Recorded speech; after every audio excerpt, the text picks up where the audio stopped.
Dig Radio, la radio qui vous écoute.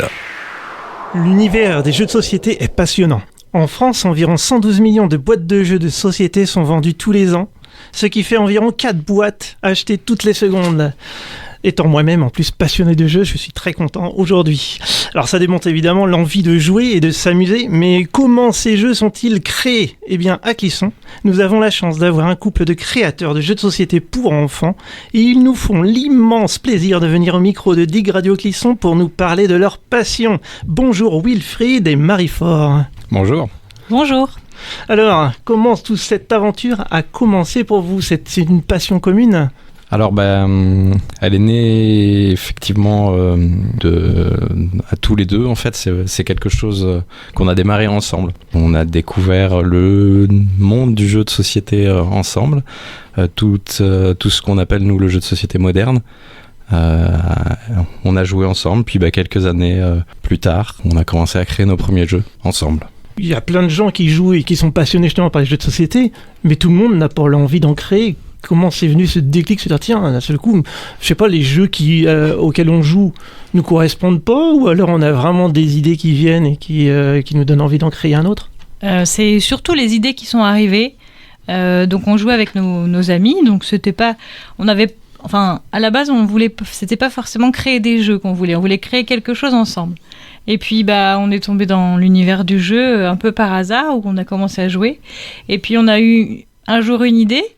Et puis on trouvait ça super, et puis on a découvert qu'il y avait un monde du jeu de société, et puis en fait on a eu plein d'idées, ça s'est enchaîné assez vite, et c'est surtout en faisant tester nos jeux auprès d'un public joueur ou non joueur qu'on s'est aperçu qu'il y avait du répondant et que les gens ils aimaient bien ce qu'on faisait, donc on s'est dit donc s'ils aiment bien ce qu'on fait, c'est que on arrive à faire des choses, donc on a continué à créer dans ce sens-là.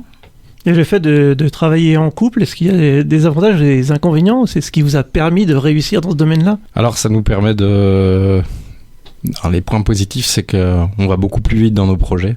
Souvent ça marche en ping-pong. Il y a une idée, l'autre va nous dire en fait si c'est bien ou c'est pas bien. C'est aussi un des avantages, on n'a pas besoin de prendre de pincettes pour se dire les choses. On se connaît bien, on peut se dire que si notre idée est bonne ou plutôt complètement nulle. Enfin, nous, on n'y voit que des avantages, si ce n'est que ça peut un petit peu empiéter effectivement sur notre vie perso. Mais on l'a plutôt bien géré jusqu'à présent. Comment ça se passe une journée type ? Et comment l'idée d'un jeu émerge dans vos esprits ? Alors, une journée type, normalement, on se garde toutes nos matinées pour créer. Le matin, et puis c'est prouvé, le matin, on est plus apte à créer des choses que l'après-midi. Donc, le matin, on se le garde pour la création, pour nos idées, pour développer nos jeux. Et puis, l'après-midi, on est plus sur de la communication, où on a pas mal d'allers-retours à faire avec des éditeurs par mail ou par visio, donc c'est comme ça que se déroule la journée. Et ça émerge comment justement ? Est-ce que c'est dans la vie de tous les jours que les idées émergent, ou c'est en jouant à d'autres jeux ? Un peu de plein de manières différentes. On s'est peut-être aussi, on a peut-être formaté nos cerveaux à trouver des idées, donc on en trouve peut-être plus facilement maintenant, et encore, en fait, fut un temps où on avait beaucoup d'idées, donc on a créé vite des protos, des jeux qui n'ont pas forcément fonctionné, mais qu'aujourd'hui, finalement, on reprend. On a toujours des idées, mais du coup, parfois, on aime bien reprendre nos vieux jeux qui ne fonctionnaient pas, donc qui n'ont jamais été édités, parce que quand on a une idée, on n'est jamais sûr, évidemment, que ça aille jusqu'au bout, et donc jusqu'au bout sur une table de jeu, dans une boutique, où on n'est jamais certain de ça. Vous avez un placard d'idées abandonnées qui sont prêts à ressortir du placard. C'est ça. D'accord. Alors c'est pas abandonné, c'est plutôt mis de côté. Oui, on l'abandonne pas, et on se dit des fois en piochant sur ce prototype-là, qui est un peu bancal, et puis celui-là, on peut faire un mix un peu de plusieurs choses, et puis ça va peut-être fonctionner.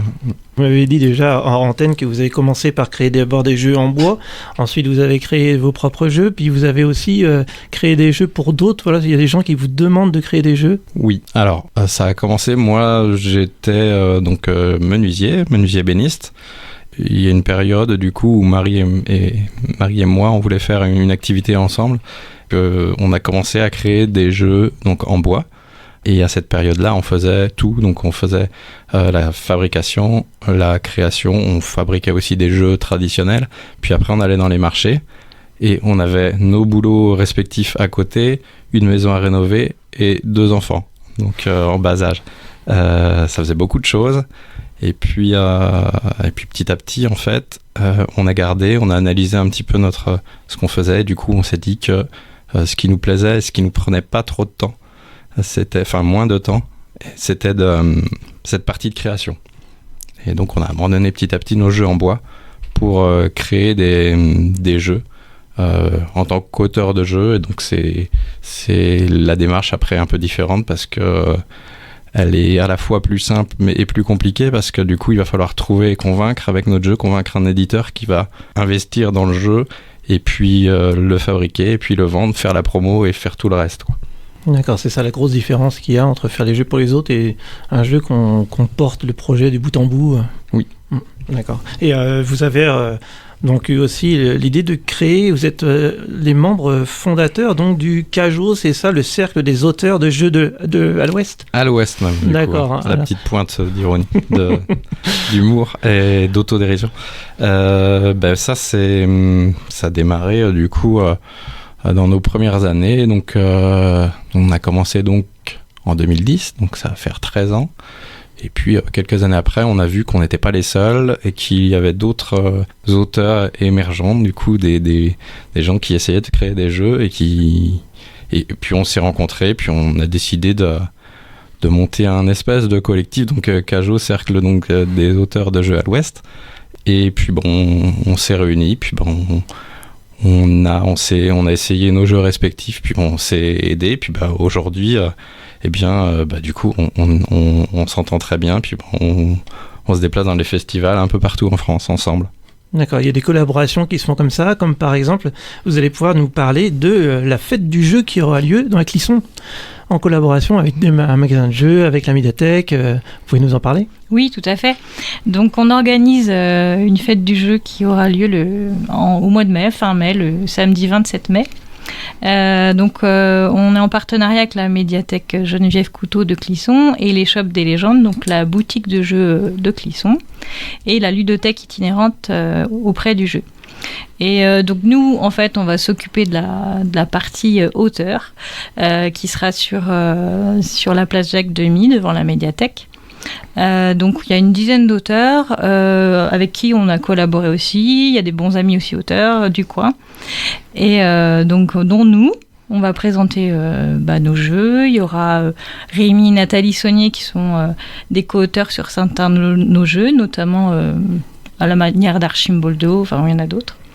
C'est des auteurs de Twinit, pour ceux qui connaissent les jeux.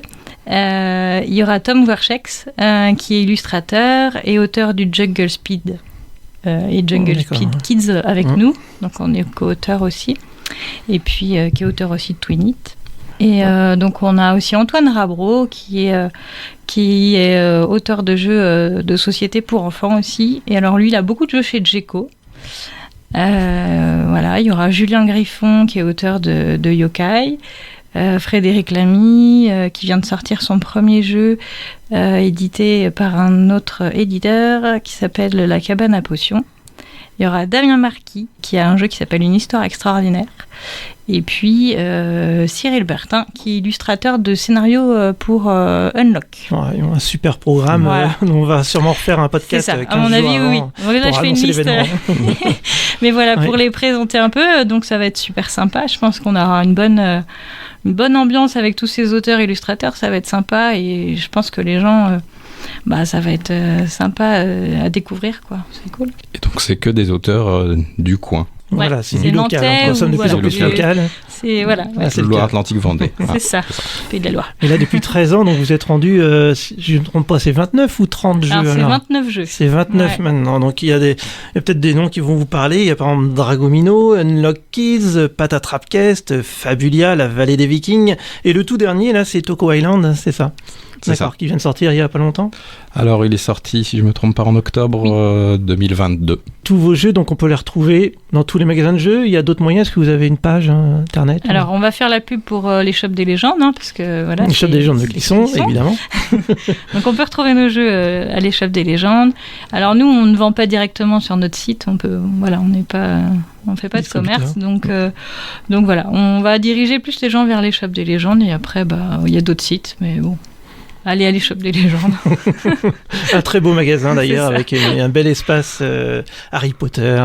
Voilà. Et bien écoutez, je vous remercie beaucoup d'être venu avec nous et merci beaucoup d'aider à avoir des sourires, des parties de jeu en famille. Et je vous dis à très bientôt. À bientôt. À bientôt.